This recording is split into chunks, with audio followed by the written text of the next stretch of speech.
이종훈 평론가님, 어쨌든 민주당 입장에서 한덕수 대행의 몸값을 키우지 않기 위해서 한덕수 대행을 탈핵을 시키지 않는 방향으로 가고 있는데, 그래서 한덕수 대행의 지지율이 마지막 장애물이 될 수도 있다는 얘기들도 나오는 게 최근의 지지율이 생각만큼은 아니다. 이런 판단들. 결국은 이제 지지율이 이제 가장 중요한 변수가 되겠죠. 그러니까 국민의힘에서 이제 본선 후보를 선출을 했는데 그 본선 후보하고 양자구도든 삼자구도든 이재명 후보하고 비교를 해보니 도저히 이건 이기기가 어렵다. 그런 판단이 들 때를 대비한 일종의 예비카드 성격이 굉장히 강하단 말이에요.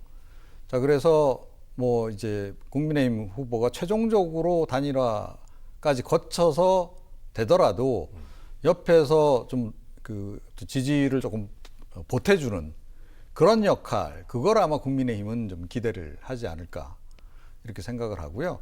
한덕수 권한대행은 출마를 한다면 그 반대로 이제 생각을 하겠죠. 이게 약간 동상이몽인데 본인이 이제 결국 최종 후보가 되는 그림.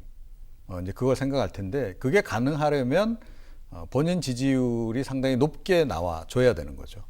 근데 이것도 좀 지켜봐야 됩니다. 그러니까 아직은 출마를 결심하지 않은 단계고 출마 선언하고 나면 또 좀 상황이 바뀔 수 있는 부분이 있고 또 한미 통상 협상 결과 조금 전에 이제 미국 좋은 일만 시키고 끝날 그런 가능성에 대해서 지적을 하셨는데 그럴 수도 있지만 우리 국민들 보기에도 그 정도면 협상 잘했다 이런 평가를 받을 수도 있어요.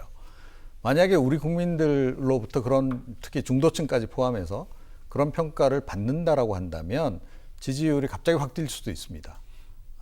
그래서 상황은 아직까지 좀 더 지켜봐야 되는 이제 그런 구도라고 저는 생각을 합니다. 아직까지는 지켜볼 수밖에 없는 상황이다. 자, 한덕수 대행의 시나리오 중에서 이제 무소속 출마까지는 없는 것으로 지금까지는 보여지는 측면이 있습니다.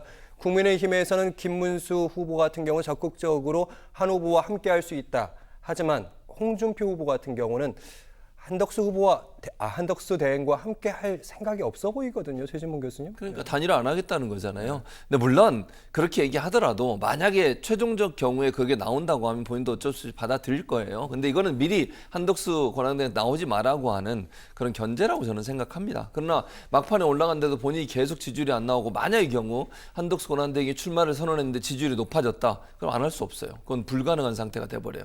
그러니까 이거는 지금 입장에서는 한덕수 권한대행이 출마하는 걸 막아보려고 견제구를 날리는 거지만 상황이 만약의 경우에 한덕수 저는 그렇게 될 가능성은 낮다고 보지만 출마는 하겠지만 그렇게 지지율이 높을 거라고 생각하지 않아요. 근데 정말 제 예상을 깨고 지지율이 높아져가지고 이재명 후보와 만약에 겨룰 수 있을 정도의 지지율이 나온다. 그럼 그건 불가피하게 단일화를 해야 돼요. 그런 상황이 될 거기 때문에 지금의 저 발언은 미래에 대해서 변화될 수도 있는 그런 발언이라고 저는 생각합니다. 네, 한덕수 대행 입장에서는 여론조사 지지율에 촉각을 곤두세울 수밖에 없겠습니다.